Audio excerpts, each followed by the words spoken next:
And then I think this also reflects on what's like the boundaries of leadership. So we're going to kind of take that theme to the next place.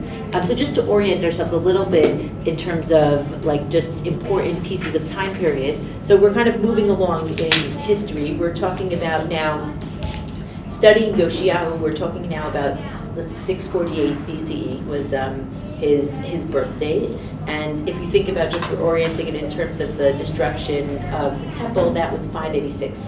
So we're coming BCE. Yes, so we're coming, So we're kind of coming closer to the point of the destruction. And Yoshiyahu is, how are you? He's really kind of the great last hope of salvation. And what we'll see is we're going to read initially the beginning sources and see why he actually really is that great hope.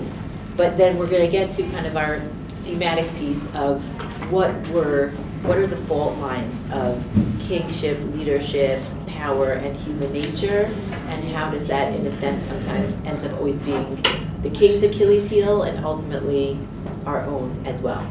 Okay. Remind us why Yoshiyahu began his reign at the age of 8. Okay. What happened to his Yes, father? great question. So, so just let's put ourselves in the history for a minute. So, those of you who were the last time, we talked about Chizkiyahu, Hezekiah, and how he had, he ruled, he was strong militarily, he was strong religiously, and you remember we talked about last time his fears about having an evil son, and right, that was like kind of the theme that we worked on. In the end, his son is Menashe. No, please. His son is Menashe, who rules for 55 years, really a long time in the monarchy, and he just everything that Chizkiyahu put together, he pulled it apart to the point where, and you realize 55 years is a long time. So after 55 years, the people were very, very disconnected from Judaism, from spirituality, from connection to God, from ethics, right? It's not just about the Bein Adam L'Makom. It's also about the way they related to other people. He's described as blood spilling through the streets. That may be a metaphor, but it's also about there's no justice system. So that's 55 years. Then his son, Ammon, takes over, right? And also very negative, and by this point the people probably barely remember, all those good years, and he only rules for 2 years. So when he takes over, I'm trying to remember if let's take a look, this is Malachim Bet, Chaf Bet, brought the Tanakh. I put all the sources here anyway, but so let me just take a look for a second. I don't remember if we have a lot of information about why he rules only 2 years. Let me just see.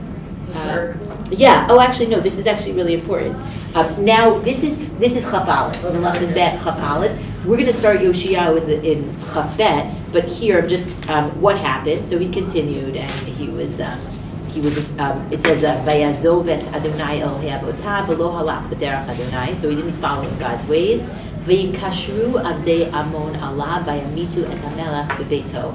So there was a coup, and his servants killed him after 2 years. And what we find is actually, if you compare, we've been looking at the kings of Judah, but if you compare them to the kings of the northern kingdom, the kings of Israel, there was a lot of corruption. They were constantly killing each other, ruling for 3 months, ruling for a year, because there was always someone rebelling. And that's always a sign of instability, despite the fact that, we think of, when we think of our own recent history, Martin Luther King, JFK, these are moral people who were killed for their ethics. But many times, immoral people are killed, and that's really the pattern that we see in Tanakh. So he ruled only 2 years because he was killed. And then what happens is, so it continues, he's not on your sheet yet, but Vayach am haaret et kol hakoshrim al hamelech Ammon vayamlichu am haaret es Yoshiyahu beno tachtav. So they're left with this problem. The king is dead,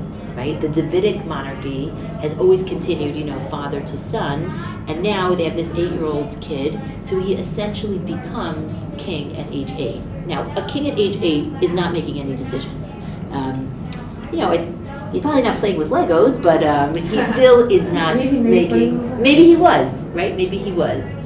But he's probably a puppet of everybody who, all the bureaucracy who's there at the time. So no major changes, even though he takes over, right? And remember now we're at 57 years of, no spirituality, no connection, no ethics, the rich getting richer, the poor getting poorer.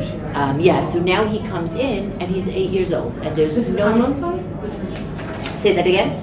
This is Menashe, then Amon, and then Yoshiyahu So is Yoshiyahu next. is Amon's son? Yes. It's still Davidic.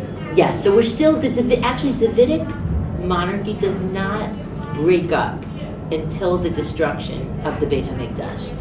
Actually, there's just an aside, but Gedaliah, right, who becomes the leader after the destruction, one of the reasons that people conjecture that he was assassinated is because maybe he was the first leader who wasn't a descendant of the Davidic monarchy, and they were saying, how could you tell him to rule us if he's not Mibeit David?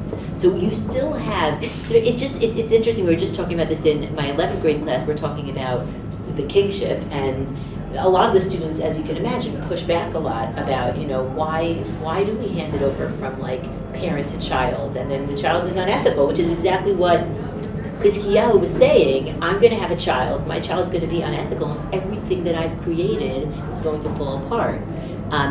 But the flip side is that there's a certain stability that, yes, it'll be handed over, there's no quality control in a sense, but yet there's a stability that there is always going to be handed over within this family.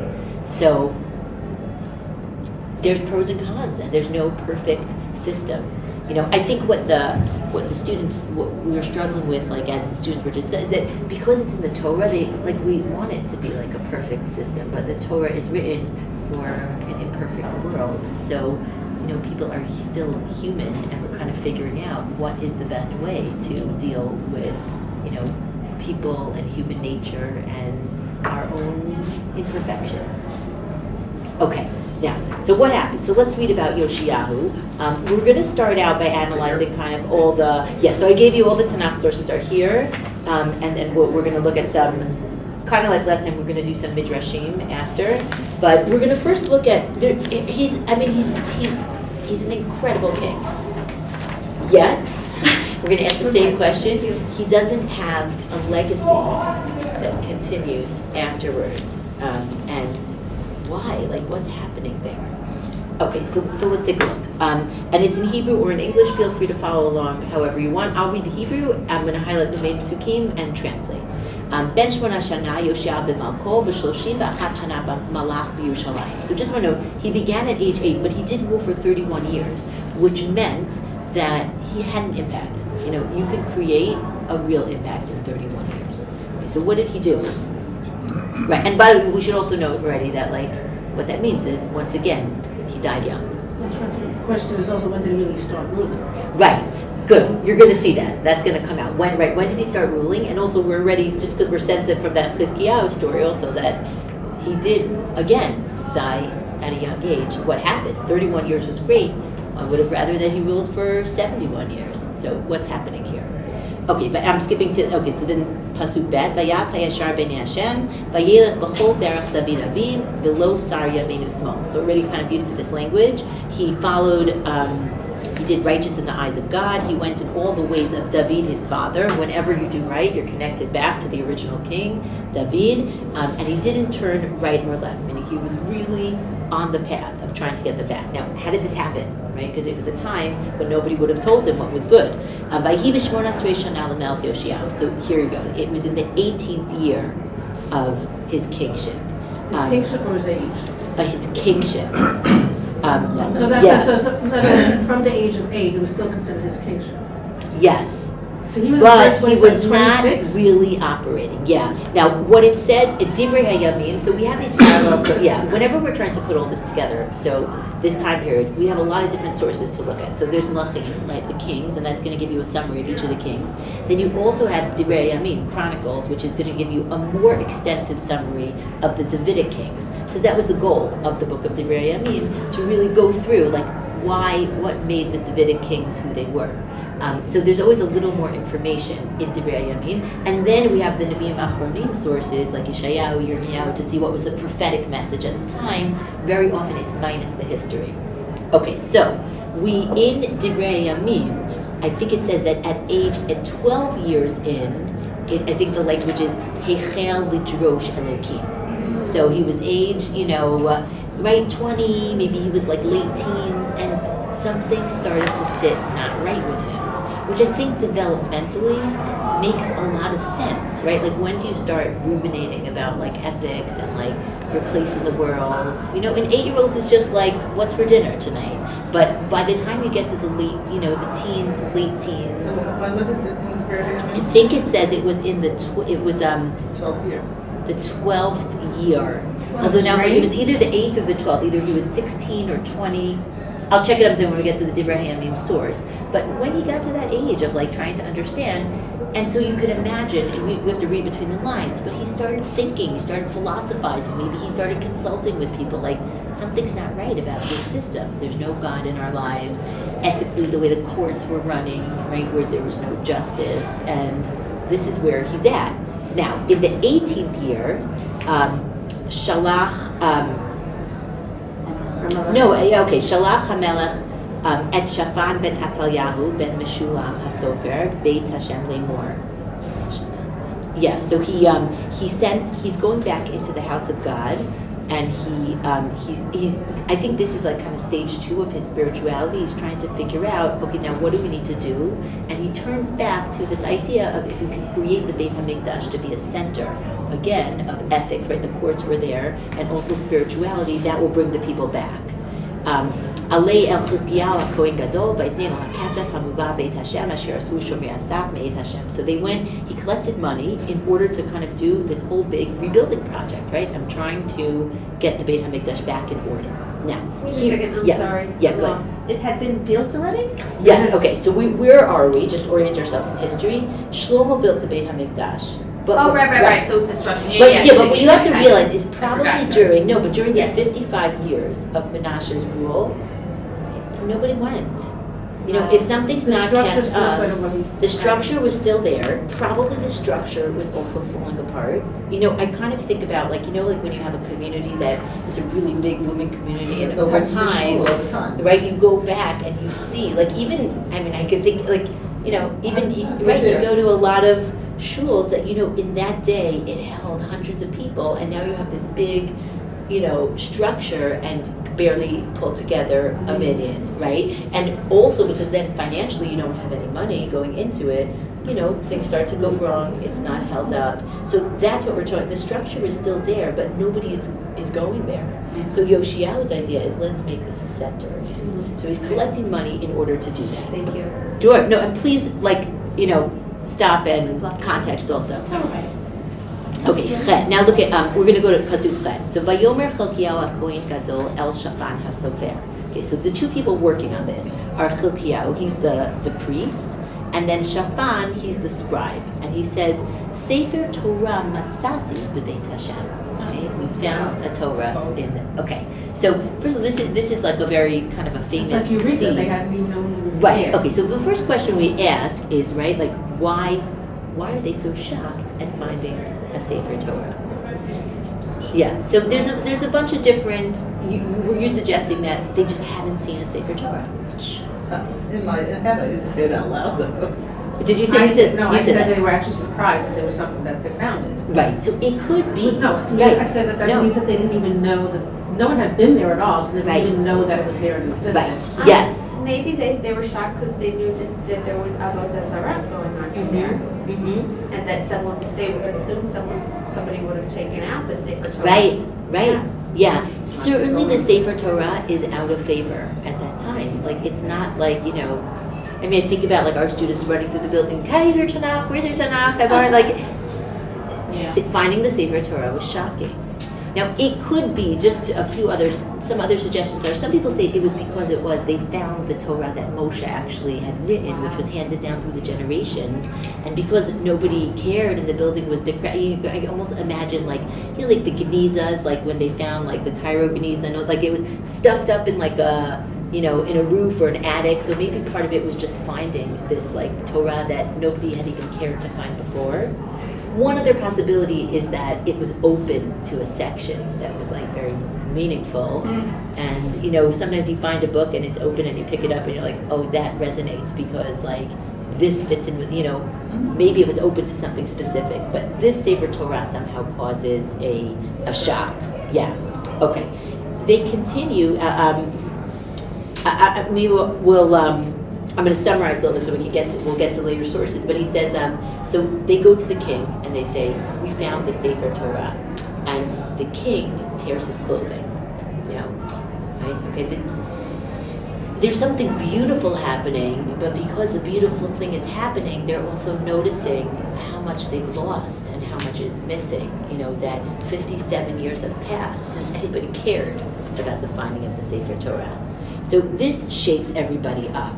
So the king says, at Yud Gimel, L'chu dirshu et Hashem ba'adi u'ba'ad ha'am u'ba'ad kol Yehuda al divrei ha'sefer hanimtza hazeh. Let's find out, right? It's such a gorgeous pasuk, isn't it? Like, let's find out what do we do?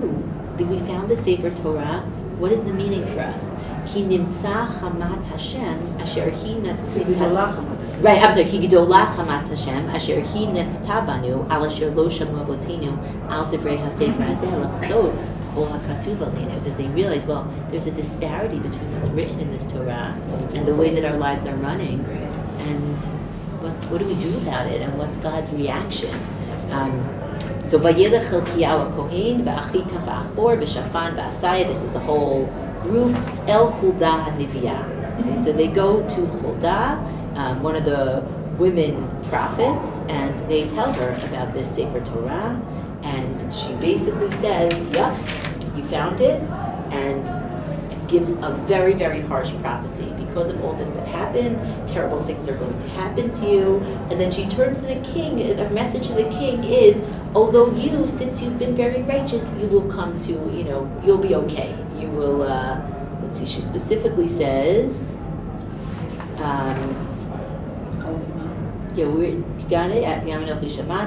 right, because you're so righteous that you care so much about this and you're trying so hard,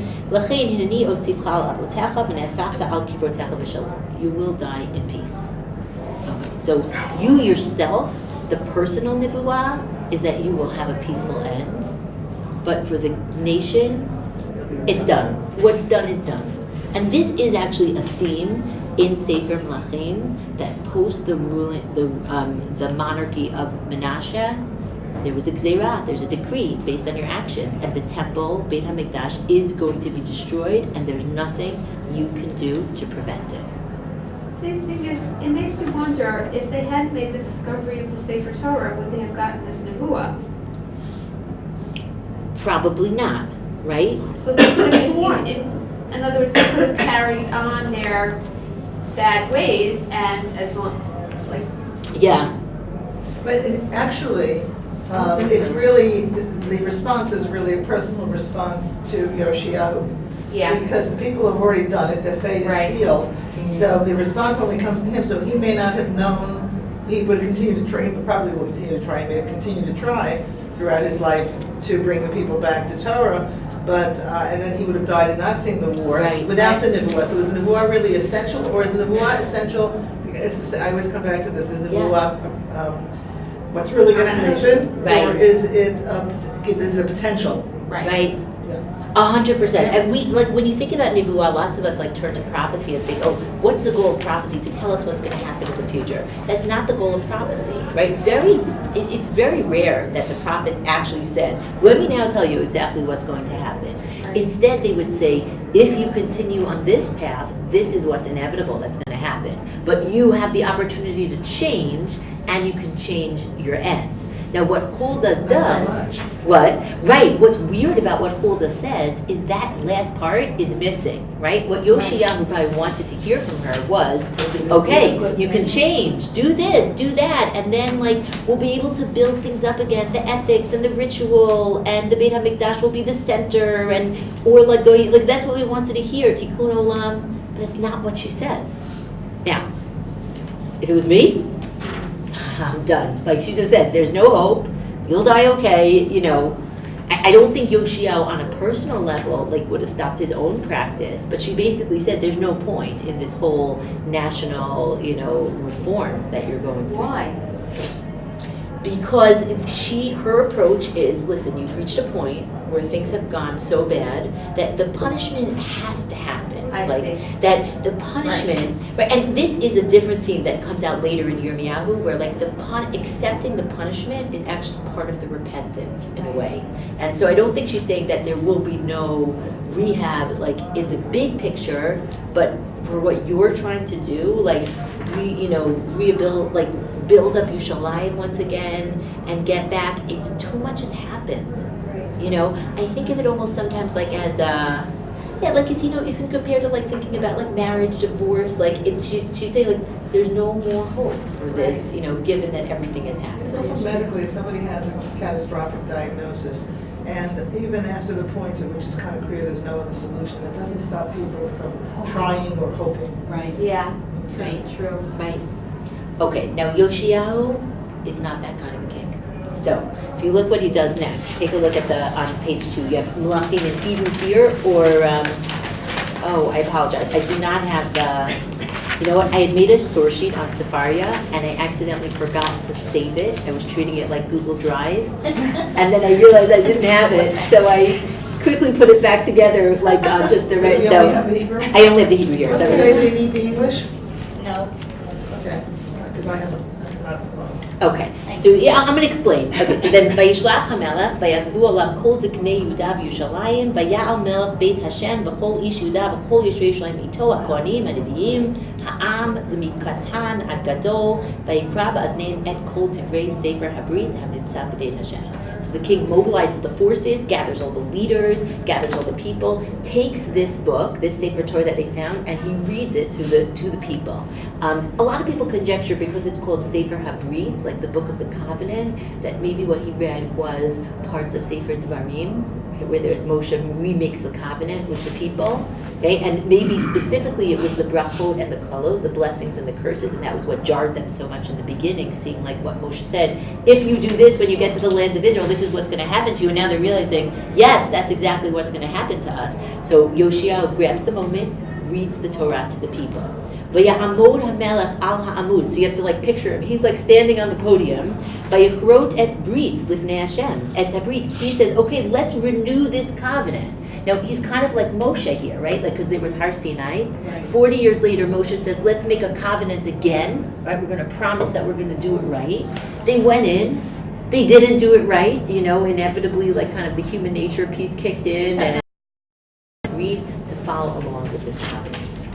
Is that like what kind of flying in the face of Hulda's Yes. prophecy? Yes. So he's just not accepting, as you said earlier, the what's going to happen. He's Yes. trying to turn it To around. me, what's more dramatic Yes. is all the people of Yerushalayim and all the people of Yehuda come with him. There's something about him that's galvanizing the forces. Yes. And it's kind of remarkable that everybody's living in this dissolute environment, and yet they all come together and they all stand in the Brit. It's very remarkable. Yes. He must have been very charismatic. Totally. Yeah. He was, I try to think about like who would he be, parallel to? A very charismatic Now. figure. Yeah, exactly. It's hard No, to but she's not saying him. for good. For the good. No, I mean for the good, that he was able to like get up there and just get everybody to follow along with him. But I think you're raising also another very interesting point, which is like, we've talked about this a little bit, like the prophet's saying one thing, right? The prophet gives a very pessimistic perspective, and then here's the king, and the king saying, I'm not accepting that.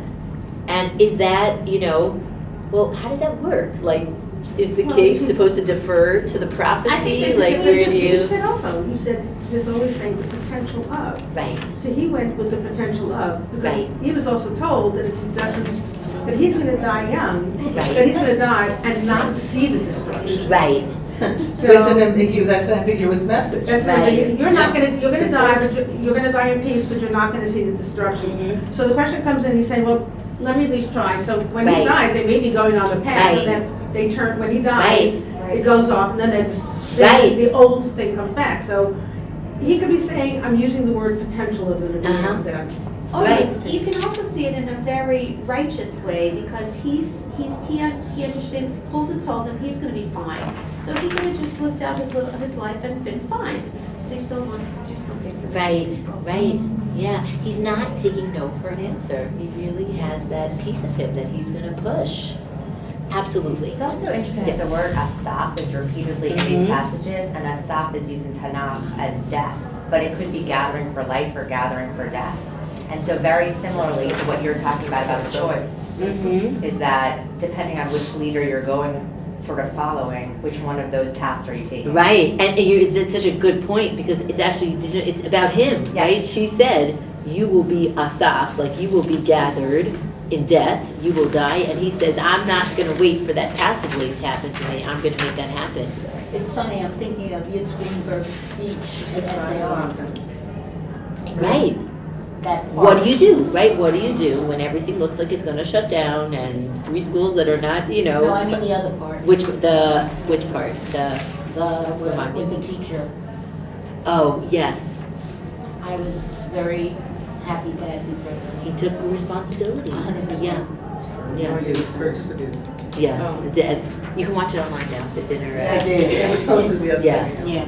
Okay, now, all this is like this, it's really just an amazingly inspiring story, like about being active in the face of everything going down.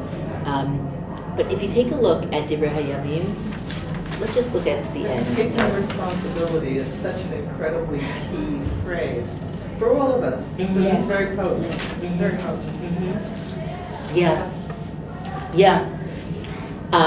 Okay, so let's skip the first source for a minute about the Megillah Yudalid, and let's look at the next one, which is Divrei Hayamim. So Divrei Hayamim tells us what actually happened at the end, right? How did Yoshiyahu die? We know already that he died young, but what happened here? Okay, so this is the first pasuk that I quoted here. It's just to show that he continued with this brit. He made a Pesach ceremony for the whole nation. The Gemara actually talks about the fact that he brought back, like even at this point, the 10 tribes were already exiled by Assyria, but it wasn't enough for him to have the southern kingdom, but he actually went back and gathered all the 10 tribes, made this huge Pesach ceremony, and says there wasn't another Pesach like this, ever before. This was like the most beautiful Pesach ceremony that ever happened. So we know that he was really like, this was just continuing. Okay, let's look at Yutet 19. Bishmona Esrei Shana. You know what I realized? Bishmona Esrei Shana l'malchut Yoshiyahu na'aseh Pesach hazeh. I actually think maybe I read that wrong before then. Like the 18th year maybe was the 18th year of age, and now here this is the 18th year of his kingship, which would make sense, right? Also just in terms of his, just developmentally, where he was at. Acharei kol zot asher achin Yoshiyahu et habayit, and he had done everything. Allah necho melech Mitzrayim lehilachem bekar kamish al prat. Vayete likrato Yoshiyahu. Okay, so all of a sudden politics, right, and geopolitical politics kind of comes in. What's happening? Paro Necho, right, the king of Egypt, came to fight the war at Karkamish on the Euphrates, and Yoshiyahu went to meet him. Now, why was Paro Necho traveling? So at the time, what you have to realize is that at the time, Assyria was the superpower. And Assyria was really building themselves up. As Yoshiyahu is like kind of growing, so is Assyria. The king at the time was Ashurbanipal, who was really one of their most, their strongest kings. You could see they still have exhibits of like palaces and everything that he created. What's his name? Ashurbanipal. And he was. And so we say it or they say it? Yeah. It sounds That's like Nebuchadnezzar and Nebuchadnezzar. So Right. Yeah, I think that's either way, right? Okay. If you Google it, that's what you'll find. I left my phone in the car, I'm usually Yeah, sitting here. right, you can check. Anyway, so he was the all-powerful king of Assyria. So everyone is kind of figuring out, what do we do? Now, at the same time, Babylonia, this is the very beginning of Babylonia becoming their own entity. And the question is, you always have, this is throughout like the Nevi'im, certainly the later Nevi'im, who's going to be the superpower? Is it going to be Assyria? Is it going to be Babylonia? Or is it Egypt? So Paro Necho is coming up right along the coast, along the Euphrates, to Carchemish, and his goal is to meet Babylonia to try to suppress Babylonia because he's worried that Babylonia is going to become the superpower. There's actually a little bit of an ambiguity here. Scholars debate whether he was trying to push down Assyria or push down Babylonia. Form an alliance or? Yes, and it's not clear. It's actually not clear because Egypt is a little complicated because Assyria and Babylonia really are, battling it out. And every so often, when they're both weak, Egypt is like, I could get in there. Yeah. So he's coming out. Times have not changed. Right. Yeah, So exactly. Egypt, exactly. Oh, it's fascinating how the Middle East is.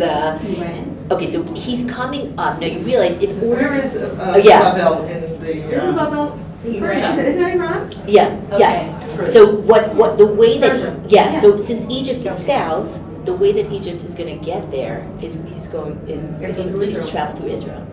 Now the place where they're going to meet, which is Megiddo, I think is still called Megiddo now. Yes. Yeah. So it's at that time, Megiddo. I think you have to just realize Megiddo was not part of the southern kingdom. It was part of the northern kingdom of Israel, which was already, exiled, 10 lost tribes, whole piece.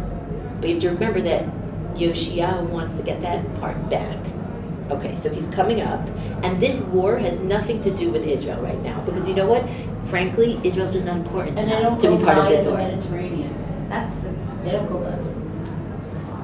They're going by they're going by we should open up a map, really, We to should take a open look. up a I map. didn't bring my alright. computer. Okay, so let's It's a follow. forget Yeah, whatever. I do have a map, but yeah. Okay, so let's follow through. Let's see what happens. Vayetzei lekrato Yoshia. Now that's the end of Chaf. We're about to read Chaf Aleph, 21. Okay, Vayishlach alav malachim, and he sent messengers to him, Limor, saying, Ma liu lecha melech Yehuda? Like, what's between me and you, king of Yehuda? Lo alecha ata hayom, ki el beit milchamti. Right? I'm going to fight my own war. This has nothing to do with you. Butt out. And then he says, the Elokim amar levahaleni. Let's see how they translate that here. This is the JBS translation. And it says, and God has commanded me to speed me, to be, to be straight on my path. Like I'm doing something as an emissary for God. Okay. Which God? Great question. Okay. Very unclear whether he's talking about my gods, right? Like maybe my pagan gods, or perhaps he's speaking to Yoshiyahu. Is he referring to God? Yeah. And then he continues, Chadav lecha me Elokim asher imi.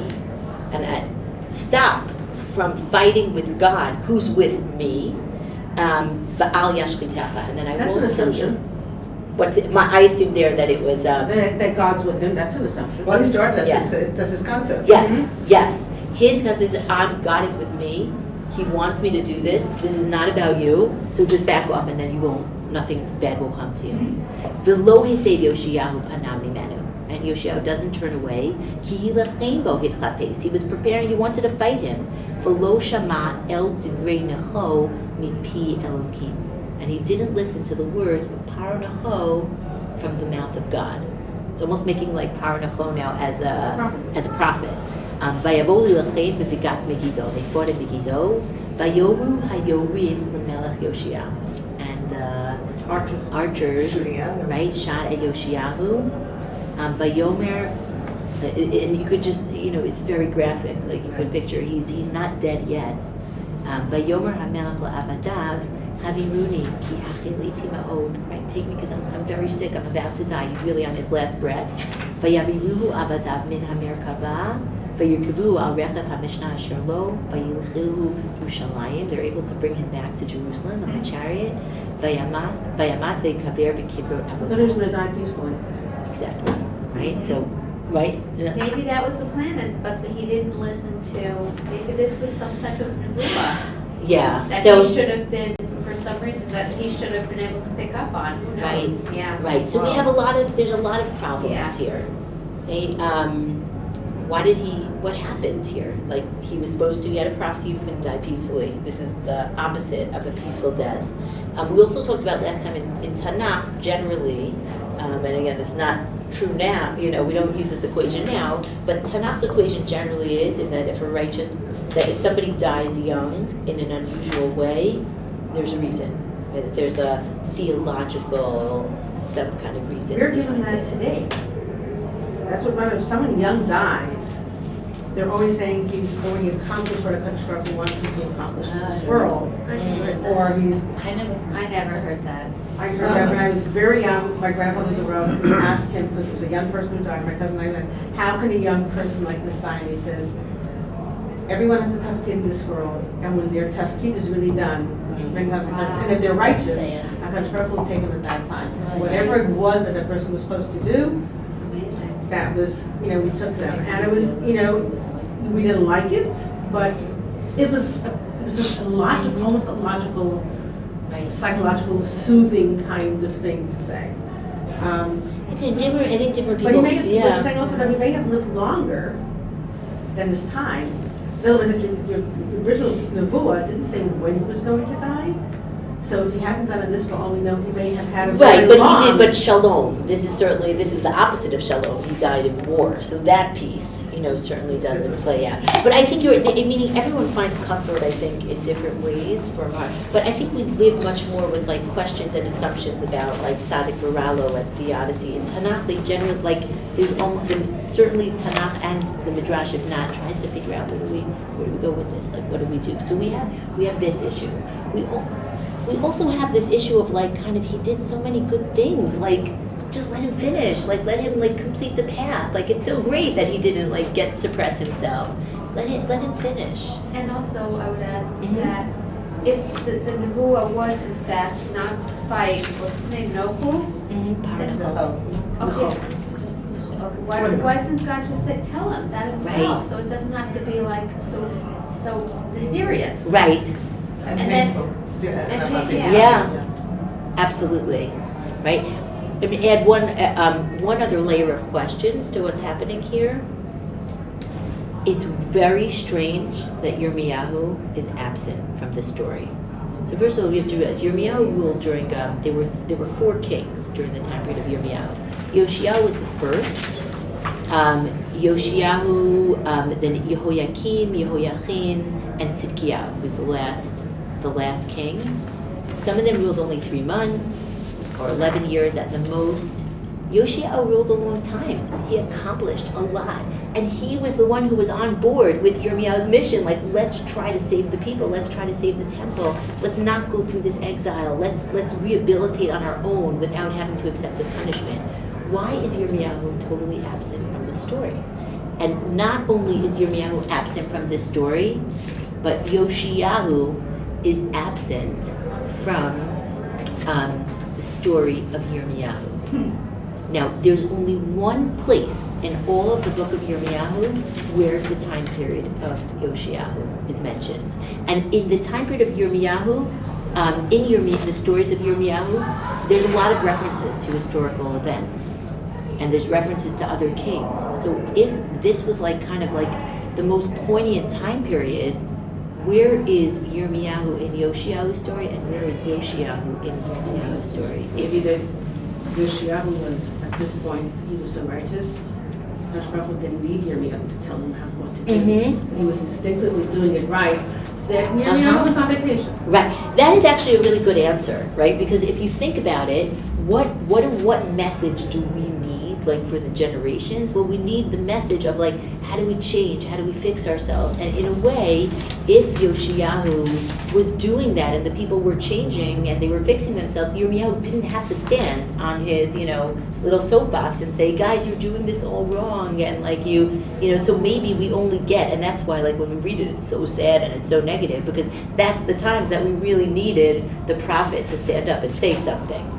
And so that is, in general, I've definitely felt that was the approach that makes sense. But sometimes it seems to me that's just not a good enough answer. I still would want to see, this is the majority of his career, and also Yirmiyahu began to prophesy right after Yoshiyahu began to find God. They're just where is there more? Why isn't there more contact between the two of them? it's just very strange. One other thing, just to highlight that question, if you look at Perek, the source, Perek, it just says Perek Gimel, that's Yirmiyahu. It's on do you see what it is? Okay, so this is the only time Yoshiyahu is mentioned in the entire book of Yirmiyahu.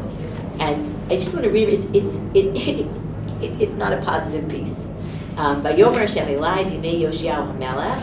Actually, let's read Hara'eta asher asita mishubah Yisrael halcha hi al kol har gavoha ve'al tachat kol eitz ra'anan v'tizni sham. So yes. These aren't so good. Yeah, this is not a positive prophecy. So have you seen what the northern kingdom did? That the northern kingdom worshipped, idolatry everywhere they could. Va'omar acharei asotad kol ela elai tashuv v'lo shava. And I gave them a chance to repent. They didn't. Vatir'eh bigoda achota Yehuda. And the southern kingdom witnessed all this, and they never turned back. They never. They witnessed all of this. And then he says, Va'ereh et kol odot asher na'afam meshuvah Yisrael. It sees all like kind of the adultery, the harlotry of Israel, and the idolatry is always compared to sexual infidelity. Shilachtiha, that after all this, I sent her away. Right? They got to see that Assyria exiled the northern kingdom of Israel. They're gone. They're assimilated. They're relocated. Va'atein et sefer krituteha aleh, and the divorce, right? There's again the metaphor. The divorce was already given to the northern kingdom. V'lo yar'eh bogoda Yehuda achota v'telech v'tazen gamhi. And despite the fact that the southern kingdom, which is where Yoshiyahu is, right, is ruling, like Yehuda, Binyamin, despite the fact that they saw everything play out with the northern kingdom, they still continue to do the same thing. And he goes on to say, you've also done the idolatry, you've rejected me, and the end of Pasuk Yud, V'gam b'kol zo lo shaba elai b'goda achota Yehuda b'chol liba.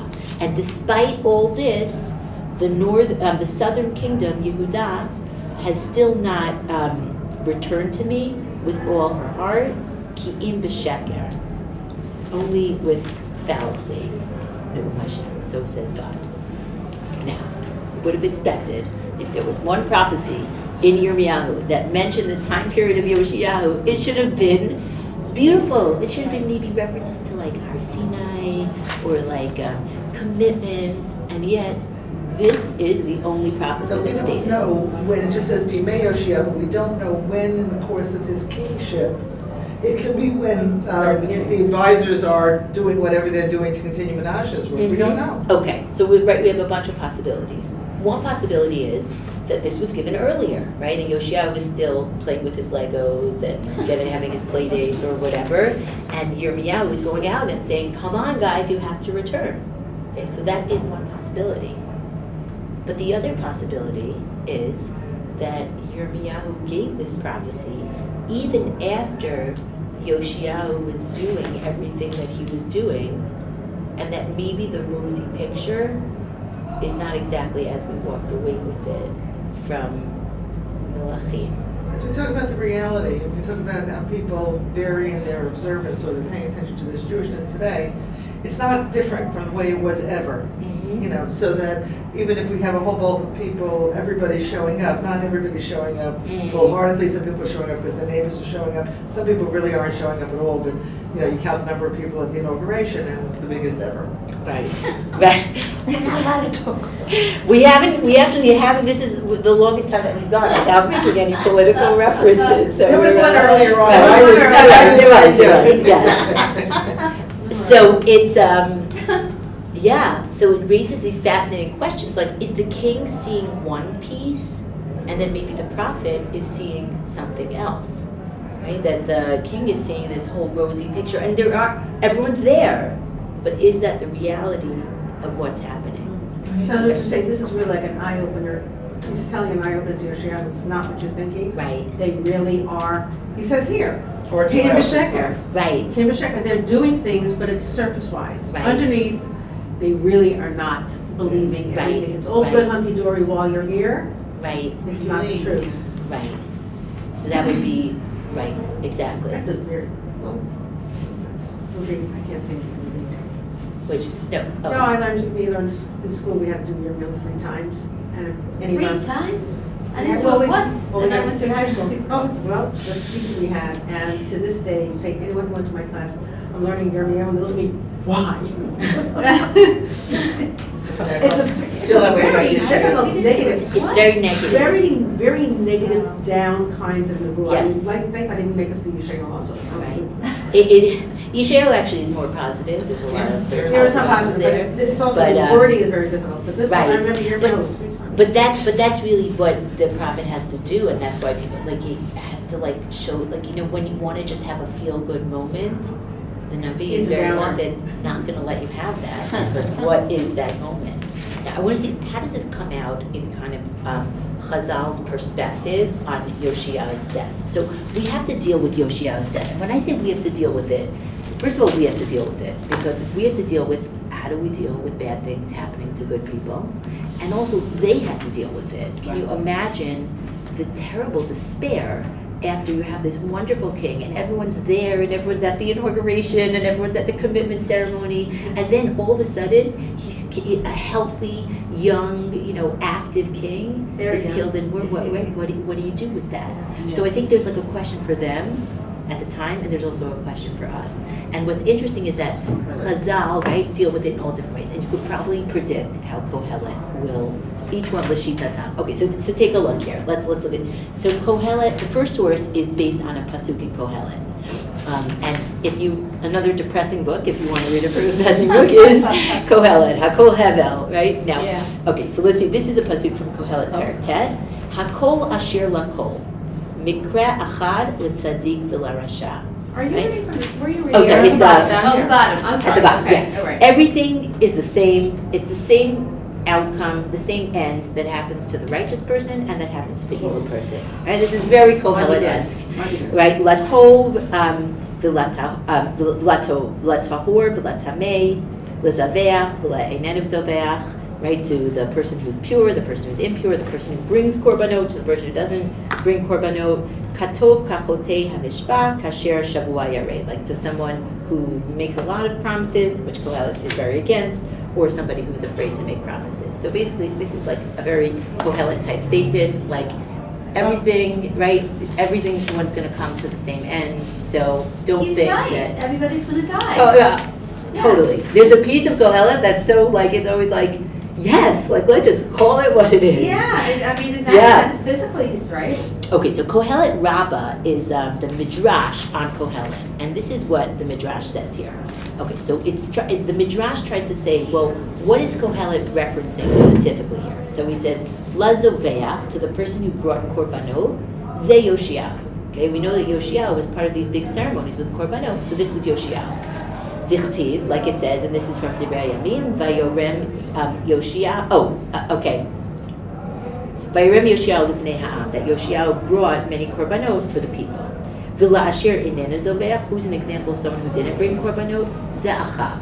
You know, Achav is considered probably the most evil king. He was a king of the northern kingdom, and he outlawed sacrifice, he outlawed prophecy, he outlawed ethics. You know, okay, so he didn't bring sacrifices. This is Achav Shevitel Korban. Okay, now what happened to them? Zemet v'chitzim. This one died by arrows, being shot dead by arrows. V'zemet v'chitzim. This one also died by death by, archery. So here you have two kings, and I think this is really a perspective of Kohelet, right? Acknowledging, it's like an Eov, a Job type perspective, that we can't figure out from our vantage point why bad things happen, right? Bad things happen to good people like Yoshiyahu, and bad things happen to evil people like Achav. They both came to a strikingly similar end. It's not just the arrows, the whole story is very parallel. And this one was leading a reformation, and this one was destroying anything good in the world. So we from our human vantage point cannot conjecture about why things happen. Things happen. You could read Bachitzim as Bachitzim, the halfway point in their life. Nice. This one Beautiful. died in halfway, and Yeah. this one died halfway. Yes. And we can't make sense of that, right? We can't give any good answers. Okay. You realize also, like, the way that Chazal are always going to deal with this is the way that they want to, the message that they want to teach. And this message is, don't try to figure it out. Okay. Now, if you look at we're going to skip we'll skip the source from Tani, but if you look at Eicha Rabbah, okay, so Eicha Rabbah is the Midrash on Eicha. So you could already think about it. If you think about what the purpose of the books are, Eicha has a totally different purpose than Kohelet, right? Because Kohelet's purpose is to say life has many, in a sense, it's a very complicated book, but life has many mysteries, and we as humans can't always figure it out, so we should just do the best we can. That's a kind of a one-sentence summary of Kohelet. What is Eicha about? Eicha is our lament after the destruction of the Mikdash, but a lot of it is saying, well, there's a reason it was destroyed, and we have to look internally to understand what we did wrong so that we can rectify it. By the way, Dara Horn, and if you read Dara Horn's book, okay, she has a fascinating, I think it's called like the Eli Talks, like it's like after Jewish TED Talks, where she talks about what she calls the Eicha syndrome and how she thinks it's actually a very negative thing. The Eicha syndrome is, oh, it's called Eli Talks. If you Google, she says that the Eicha syndrome, she thinks is like a very negative piece of our Judaism because it always means that every time something bad happens, we have to say, well, I think it was my fault. She talks about why our Holocaust studies always in the Jewish studies department. They shouldn't be. It's not about like Jewish studies, Holocaust. That's her perspective. But it just, whether or not you agree with her piece, it brings about what does Eicha actually try to do. Okay, so how does Eicha read the story?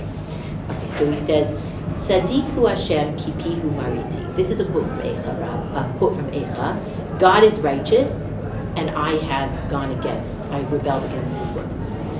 Mi amar pasuk hazeh. Who said this pasuk? Yoshiyahu amro. Yoshiyahu said this pasuk. Okay, this is a pasuk from Eicha, but they're saying this pasuk is actually said by Yoshiyahu. Okay, let's skip a little bit.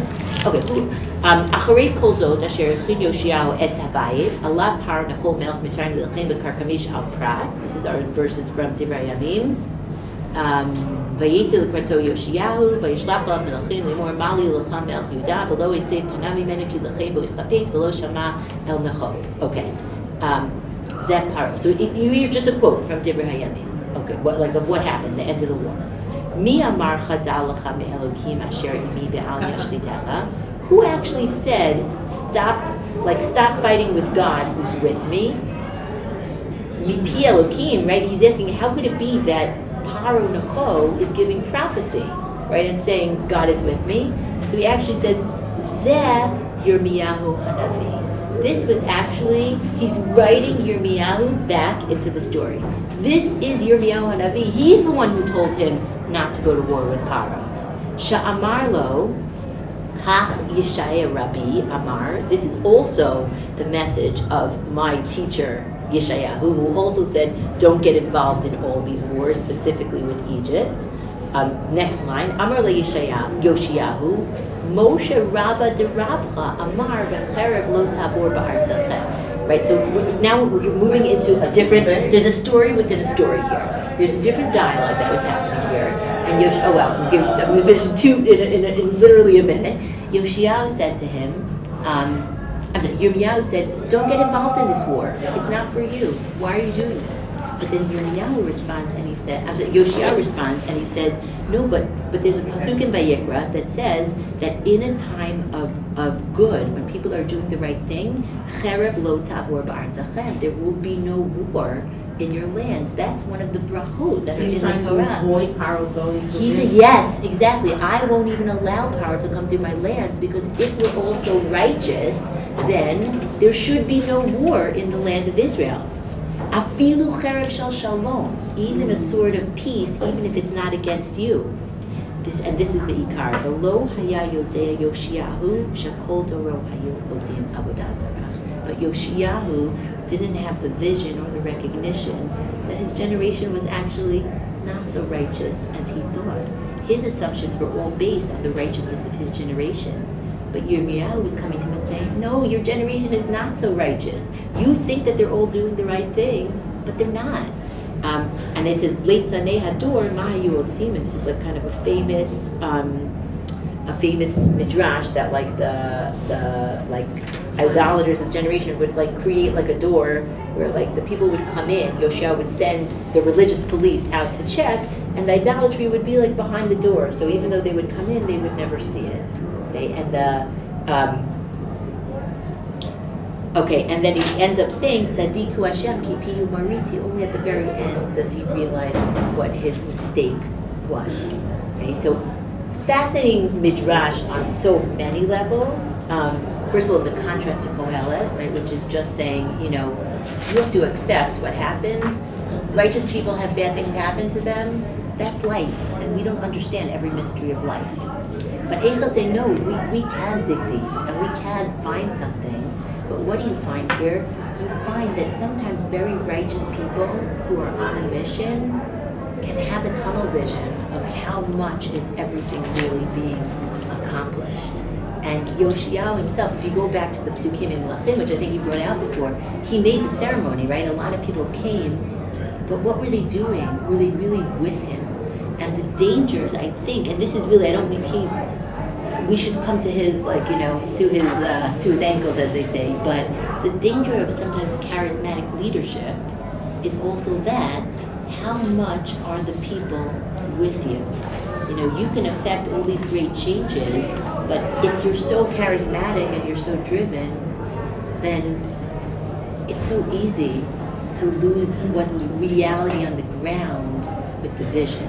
And this is, I think, a different take on the leadership. We've been discussing a lot about leadership, but this is a different danger of the power of leadership, that you can be so focused on what you want to accomplish that there can become this kind of distance between the bigger vision and the mission and what is actually happening. That also speaks to your advisors, seriously, who's surrounding you and how they're feeding that vision.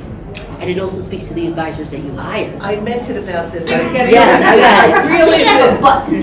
Yes. The name of this course is Leadership, right. But it is, but then it's also who do you surround yourself with? Do you want to see? How much do you see because it's hidden, that metaphor if it's behind the door? Or how much do you not see because you're only looking for what you want to see? That's life intelligence. That's not just leadership. Absolutely. Life intelligence. All of these pieces about leadership apply in a magnified way to leaders, but I think apply to every single situation with ourselves, struggling for control, struggling for understanding, and struggling to actualize what we want in the world, but understanding the limits and the boundaries. And that Excellent. also, Thank you. Thank you. Thank you. If I wanted to read